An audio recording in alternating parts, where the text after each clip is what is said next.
My neighbor is an art student. Every morning, at dawn, while the entire apartment building is still fast asleep, she starts practicing her dance moves. The thudding sounds echoing against the ceiling are like hammer blows, dry and persistent, mercilessly tearing apart my fragile sleep. Knock, knock, knock. 2 in the morning. Above me, the banging sounds rang out again, heavy as if someone had deliberately thrown something onto the floor. Without needing to guess, I knew who it was, the art student upstairs. It seemed that night was her stage, and the rest of the world were merely unwilling spectators. A moment later, my mother's bedroom door creaked open. Her footsteps were so light that if I weren't fully awake, I wouldn't have noticed. I quietly peeked through the door, quickly slipping the pre-recorded voice recorder into my mother's nightgown pocket. "Good luck, Mom. Remember to give it your all." My mother nodded, her eyes brightening, looking like a soldier preparing for battle. She stepped outside, closing the door softly.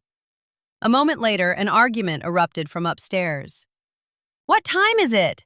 It's 2 in the morning. How long are you planning to keep dancing?" My mother's voice rang out, not loud, but sharp enough. Immediately, the woman upstairs retorted, her tone full of annoyance. "I told you, my daughter is an art student. She's about to take an exam. What's wrong with practicing?" "So what if your daughter is taking an art exam?" My mother wouldn't back down. "My daughter is also in 12th grade. Isn't there enough time during the day that she has to dance in the middle of the night?" The woman scoffed, her voice bitter. "What era are we in that you still look down on art students? My daughter has to take exams in both academics and art. She's working twice as hard as others. Do you understand?" My mother said coldly, "Effort is no excuse to disturb someone at 2 in the morning. Oh, come on, we're neighbors. Be a little more understanding." "No, my daughter needs to sleep. If you continue, I'll call the police." The atmosphere became tense for a moment. Then the other woman uttered a harsh remark. "I'm unlucky to have a neighbor like you." My mother gave a cold laugh, not responding. Not long after, she returned. As soon as she entered the room, she looked at me eagerly. "How was it?" "I was very fierce, wasn't I?" I didn't answer, only pointed to the ceiling. Thump, thump, thump. The sound continued, even louder than before, like a blatant challenge. I nodded. "Mom, keep it, but it's useless." My mother gritted her teeth, anger clearly visible on her face. "And it still won't stop?" She turned to rush out again, but I immediately pulled her back. "Let me handle it." My mother frowned at me, her eyes filled with both worry and helplessness. "So what about tonight? Not sleeping?" I stretched, giving a faint smile. "Not sleeping then. We're all young people. Let's see who can last longer." The next morning, when I stepped into the elevator, I encountered the culprit. Su Chow Chow, a fellow art student from the same school, also a popular online hot girl known for her disciplined lifestyle. She always posts videos of her perfect schedule, waking up at 5:30 a.m., jogging at 5:30, eating a light meal, studying hard, and practicing dance at 2 a.m. As for falling asleep in class or secretly drinking bubble tea with friends, of course, those never appear in the videos. Today, Su Xiao Xiao was meticulously made up, her face rosy as if she hadn't stayed up late. As soon as she saw me, she immediately covered her mouth, feigning surprise. "Oh my God, your dark circles are so deep. Didn't you sleep?" I glanced at her, my voice icy. "Whether I slept or not, don't you know?" "Oh, how would I know?" She laughed, a hint of smugness in her eyes. I laughed too, but inwardly. "Go ahead and laugh. By this afternoon, you won't be able to laugh anymore. My class is the top class in the school." That morning, there was an advanced math test. I finished half the test, then put down my pen and fell asleep right there on the desk. There was no teacher supervising the exam in my class. It wasn't necessary. Therefore, my actions quickly became breaking news. It wasn't until the afternoon, when the math teacher brought the papers to the homeroom teacher's office, that everything was discovered. "What's wrong?" the homeroom teacher asked, his voice gentle. Was the test unsuitable? Why did you give up? I yawned. It's not the test's fault. It's just that I haven't been sleeping well lately. His smile instantly vanished, replaced by a worried expression. Meng Meng, what's wrong? Too much pressure? Why don't you go to the psychology office to rest a bit? I shook my head. No need, teacher. It's just, there's an art student upstairs. Every night at 2 or 3 in the morning, they practice dancing. As I spoke, I took out my voice recorder. I think her mother has a point. Art students face a lot of pressure. I think everyone should be understanding. The homeroom teacher listened to the recording. A second later, bang! He slammed his hand on the desk and jumped up. Outrageous! The teacher's voice boomed like thunder. Art students are human beings, but aren't the students in our class precious treasures? Without another word, he turned and stormed out of the classroom. Less than 30 seconds later, from the end of the hallway came the unprecedented roar of the usually mild-mannered homeroom teacher. Ms. Lee! What's wrong with Su Chow Chow from your class? The entire hallway erupted. Classroom doors burst open, and students poured out like a tide, all eager to witness this rare drama. I sat quietly in my classroom, my eyes gently closed.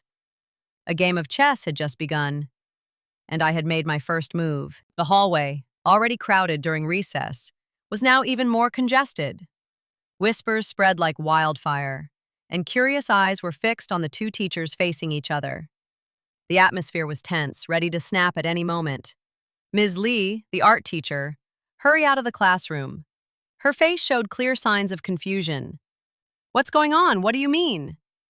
My homeroom teacher stood tall, hands on his hips, his demeanor like a raging storm.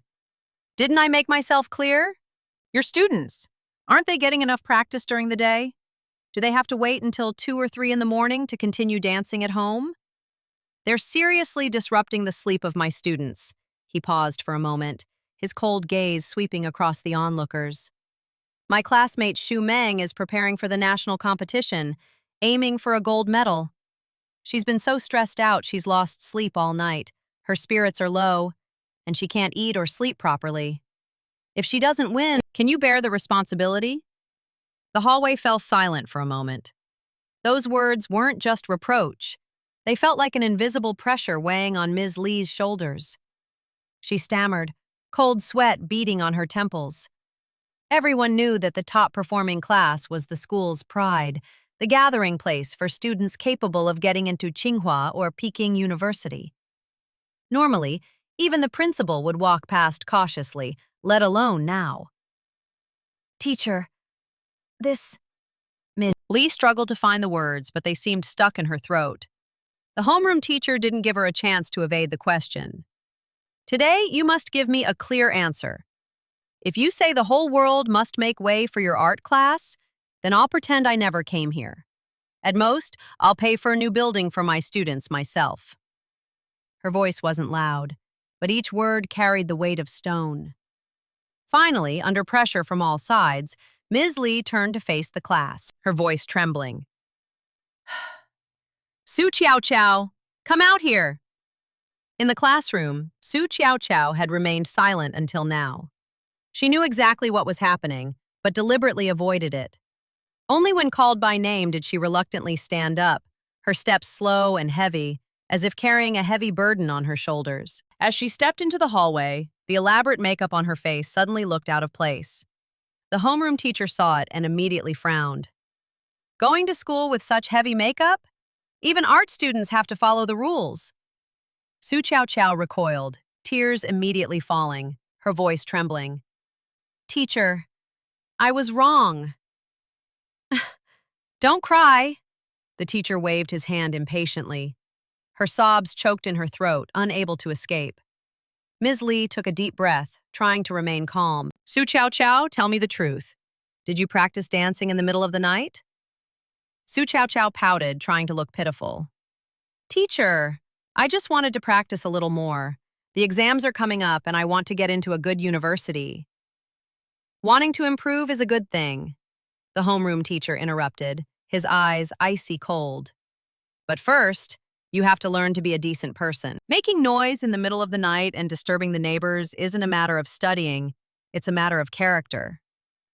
These words were like an invisible slap in the face, causing many of the surrounding students to flinch slightly.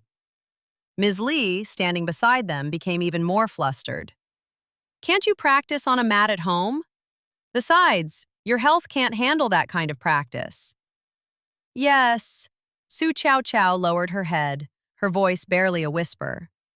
I understand. She paused for a moment, then softly added, Anyway, this is outside of school. As soon as she finished speaking, the surrounding students began to murmur.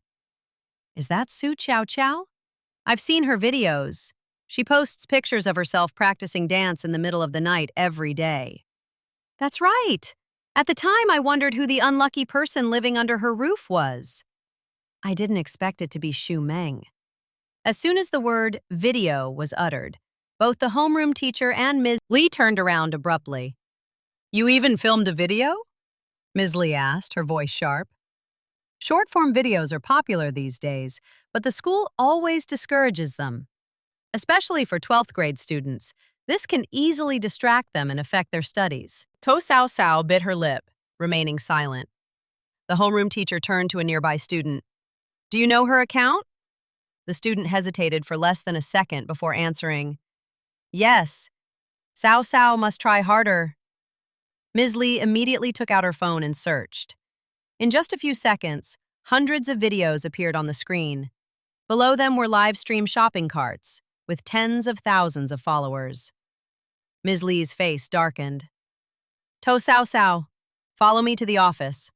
Without another word, she dragged her straight out of the hallway. The crowd gradually dispersed, but the story continued to spread like an undercurrent. I leisurely returned to class. The atmosphere in the advanced class was as usual, quiet, focused, almost completely isolated from the outside world. Some were hunched over solving problems, others were catching up on sleep, and at the back of the classroom, a few were debating quantum physics as if nothing had happened. My deskmate leaned closer and whispered, Su Chow Chow. Is she really upstairs from you? I nodded. Yeah, it's so annoying. He looked at me sympathetically, then chuckled. Then I'll probably score higher than you on the next exam. I laughed. It's supposed to be healthy competition.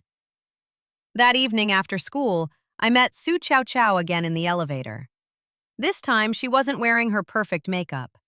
Her face was pale, her eyes swollen and red, clearly having just gone through a pretty tough lesson.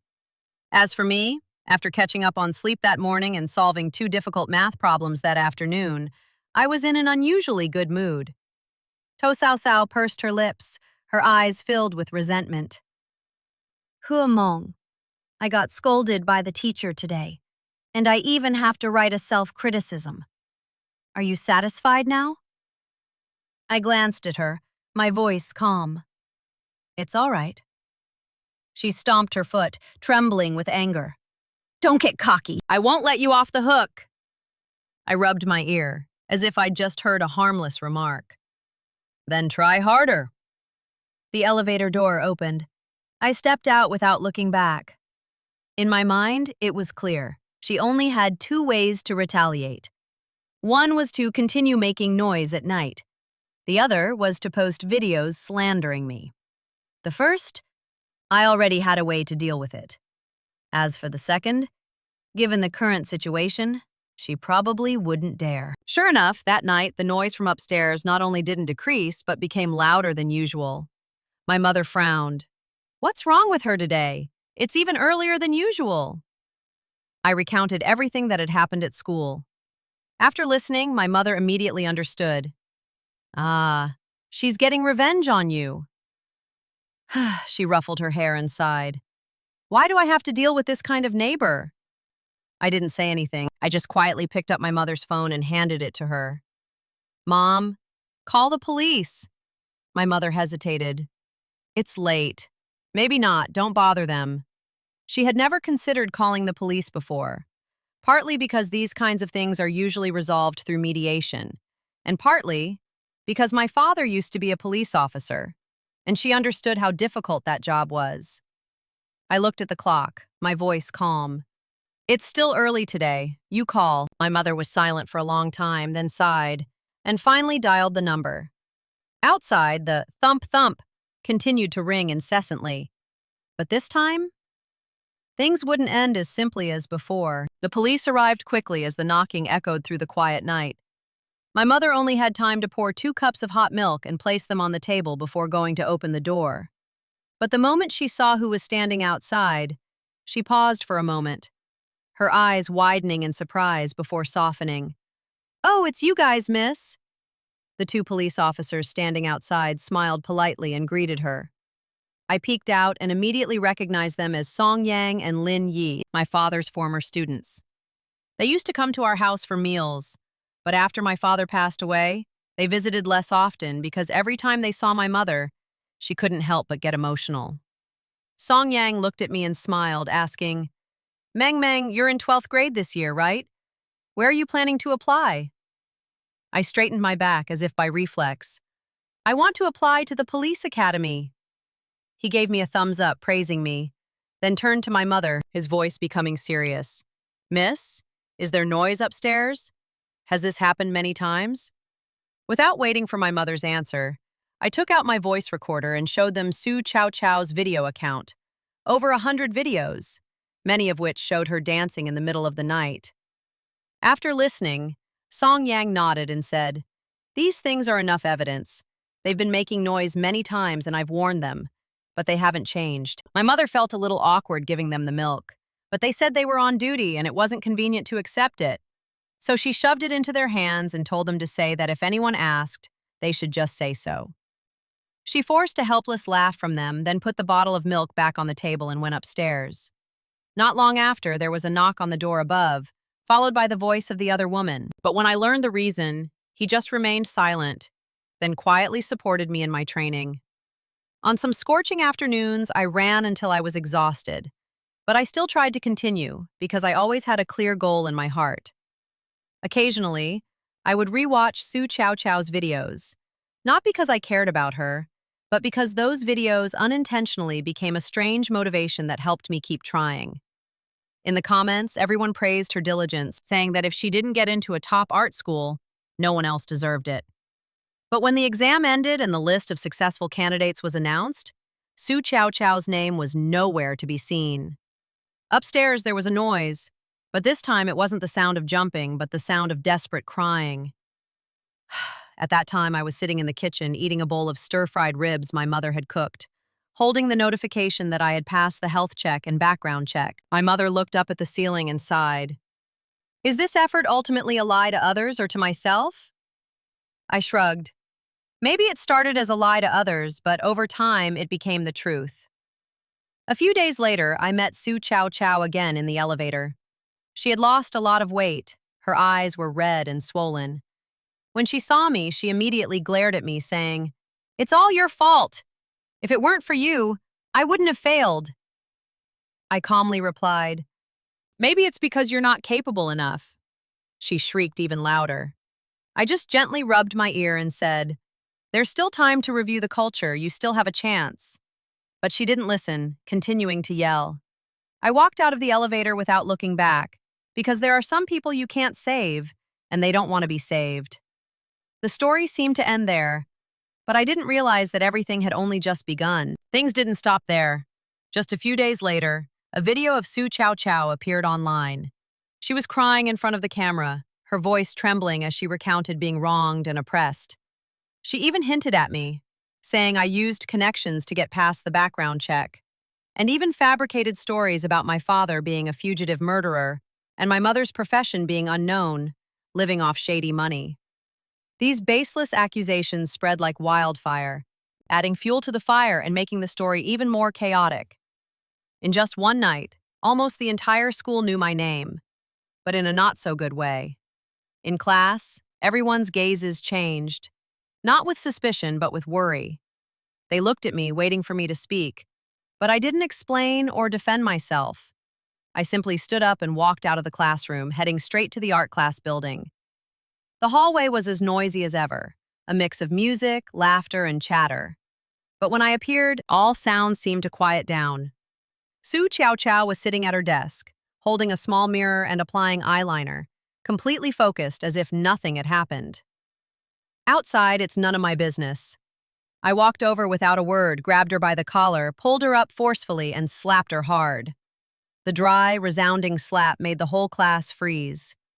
The eyeliner pen traced a crooked line across her face, making her look ridiculously distorted. She screamed, trying to resist, but I was faster. With a simple arm lock, I pinned her to the desk, rendering her immobile. A chorus of gasps erupted around us, and I looked straight into her eyes, saying each word clearly. My father is a police officer. He's not a criminal. My mother is a writer. She doesn't need to work at the company. I won't allow anyone to slander them. The whole class fell silent. No one spoke. To Sao Sao still tried to argue, saying she'd never seen my father. The explanation was on the tip of my tongue, but my throat tightened, unable to speak. Just then, the homeroom teacher pushed through the crowd, rushed over, pulled me away, and hugged me as if afraid I'd been hurt, asking if my hand hurt. Immediately afterwards, Ms. Lee arrived. Su Chow Chow ran towards her, crying and accusing me of assaulting someone. But this time, Ms. Lee's eyes were filled with disappointment. She held up her phone, demanding an explanation for the video circulating online. Su Chow Chow was flustered but stubbornly insisted that she had only heard it from others. Ms. Lee's voice trembled as she revealed the truth. Xu Meng's father was a war hero. That statement was like a knife cutting through all the sounds in the classroom. Everyone fell silent, their gazes changing completely from curiosity to guilt. I took a deep breath and clearly stated, word by word, that my mother never wanted to use my father's death to gain privileges, which is why we didn't display a registration sign at home. Su Chow Chow stood frozen, her face pale as if she couldn't believe it.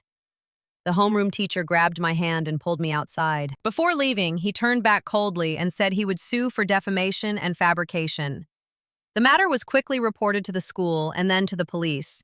This time, it was Song Yang and Lin Yi who were there when they learned the whole story. Their eyes reddened as they spoke of my father, his years of service, his medals, and his final mission, his sacrifice to save kidnapped children. Every word was so shocking it was impossible to remain indifferent. As for Su Chow Chow, she panicked, saying she didn't know, only heard it from others. She even falsely accused the police of harassment, but it was too late. The evidence was clear. The video she herself posted was real. She was taken away that same day in front of hundreds of students. The real-life story ended there, but online it exploded even more.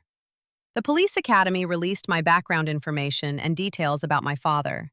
His past was clearly revealed. His achievements, his awards, and even the date of his sacrifice.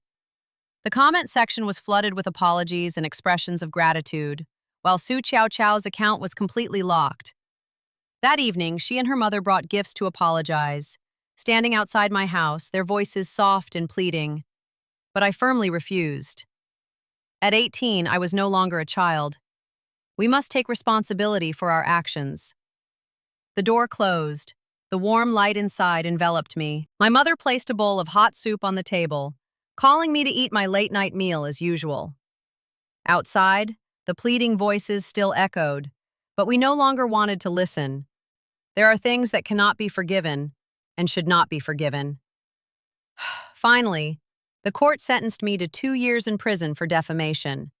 4 years later, I stood under the blue sky, my police badge reactivated on my chest, the wind gently blowing across my shoulders. In that moment, I felt as if my father was still somewhere watching over me. This is the path I have chosen, and I will see it through to the end. 4 years have passed, neither long nor short, but enough to completely change a person. I'm no longer the tired, sleepless student I once was. Now I'm wearing my police uniform, standing in the bright sunlight in the unit's courtyard.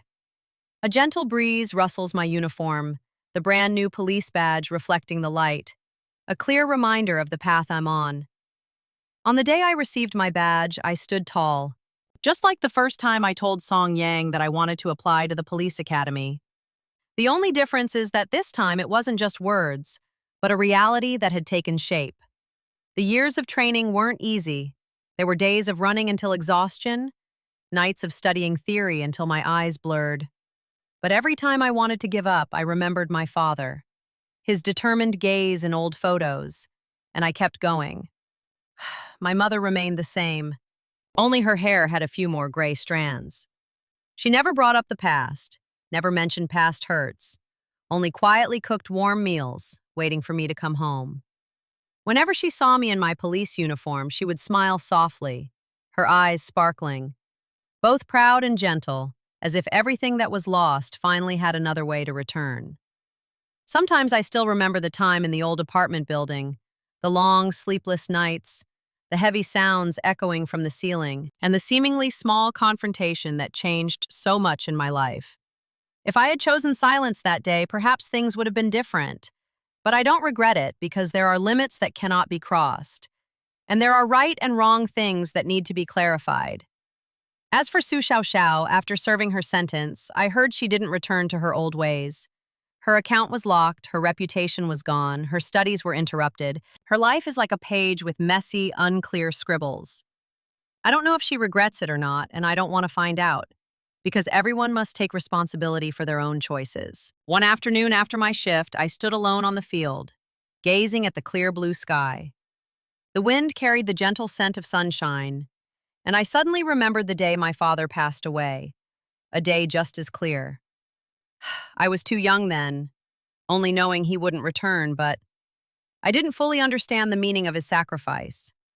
It wasn't until I grew up and walked this path that I gradually came to understand. The number on my chest isn't just a number. It's a continuation, a silent promise between two generations. I don't need anyone to know. I don't need anyone to acknowledge it. As long as I have no regrets, that's enough. I took a deep breath and walked, my shoes echoing clearly on the field. Each step was firm, like my own choice. Ahead lay many paths, many challenges. But this time I was no longer the girl awakened by noise in the middle of the night. I am a police officer, and I will protect what deserves protection, just like my father did. The days that followed passed steadily, but they were far from peaceful.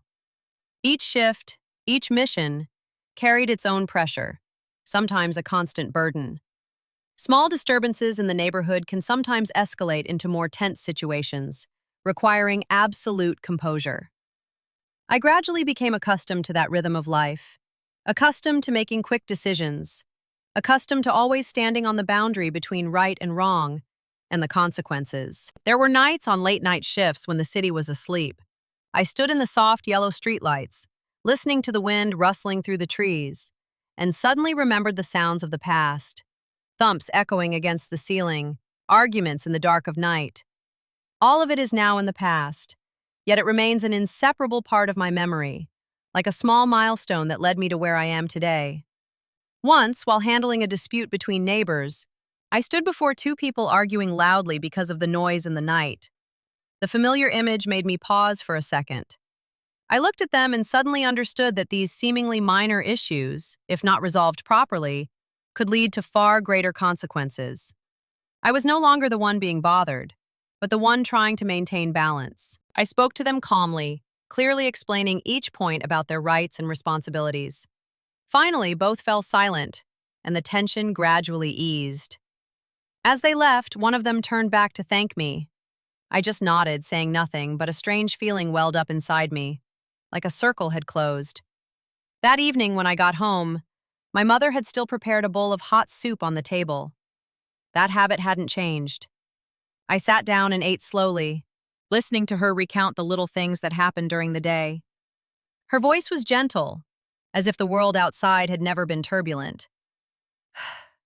I looked at her, and suddenly realized that throughout the years, she had been the one who had silently endured the most, yet never complained. My mother asked if I was tired. I shook my head and said no, but in reality, my body still felt heavy after a long day. She didn't ask any more questions, just picked up a piece of food for me and told me to eat more to regain my strength. That simple sentence warmed my heart more than anything else. As night fell, I stood by the window, looking out at the endless expanse of brightly lit city. Each window holds its own story, its own life. And perhaps somewhere there are still people enduring the same troubles I once faced. But this time, if I encounter them, I won't just silently endure it anymore. I gently touch the number on my chest, an unconscious habit I have whenever I need to remind myself who I am and why I stand here. The road ahead is still long and won't be easy, but I know I won't back down, because there are things that, once chosen, must be pursued to the end. And this time, I'm not just living for myself, but also for the beliefs my father left behind. Time continues to flow like a silent, unending stream. I gradually get used to my new life, used to putting on my uniform every day and stepping outside to face all kinds of people and stories. Some stories are very small, seemingly insignificant, but they contain a whole range of emotions. Some are bigger, making it impossible to remain indifferent. All of them blend together to form a very real picture of life that I used to only see from afar. On some clear mornings, with sunlight streaming down the dew-covered streets, my teammates and I patrolled the streets, seeing shops open early and hearing the familiar calls of vendors. That feeling made me realize I was very close to people's lives, no longer a student sitting in a classroom, but a part of this society. Sometimes I still see high school students walking by, backpacks slung over their shoulders, laughing and talking loudly, just like I was before. For a brief moment, I felt like I was seeing myself again. The girl who was once woken up in the middle of the night, who stubbornly endured, and who once stood up and resisted. I don't know if I could go back to that time. I would have chosen differently. But now I know I have no regrets. Once, while on duty, we received a call from an apartment complex reporting noise at night. When we arrived, I stood in the familiar hallway. The smell of paint and the cold white light brought back old memories. I climbed the stairs calmly, and when the door opened, I saw a young woman her face was tired, her eyes red and swollen. Behind her was a messy room and the music still playing.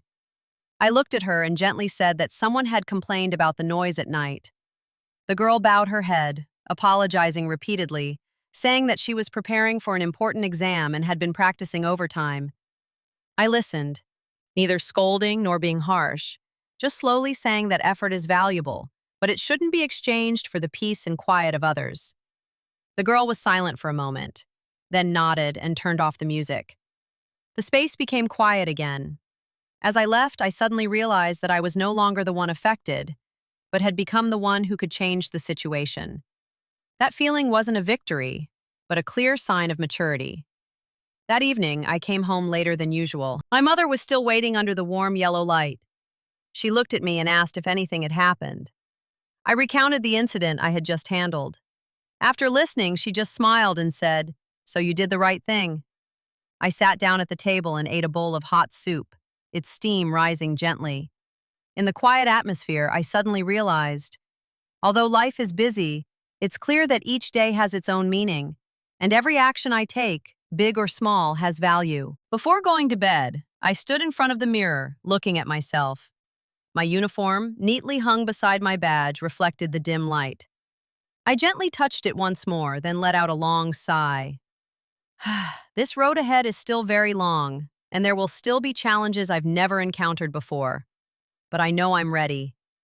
Because I'm no longer the girl who only knew how to endure.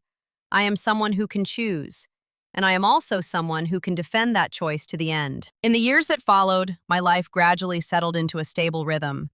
But it didn't become dull. Every day brought new stories, new people, and situations that forced me to think, to choose, and to take responsibility. I no longer felt the pressure I had in the beginning. Instead, there was a clear calmness, like the surface of the water after enduring enough storms, naturally knowing how to become still.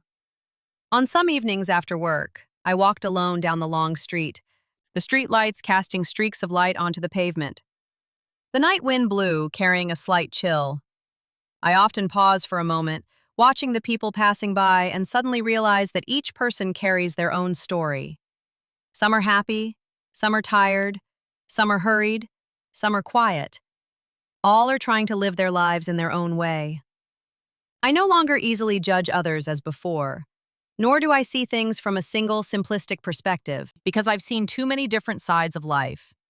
There are people who seem wrong, but are actually being pushed to the brink. There are people who seem right, but unintentionally hurt others. The only thing I can do is maintain clear boundaries and try to stand as fairly as possible.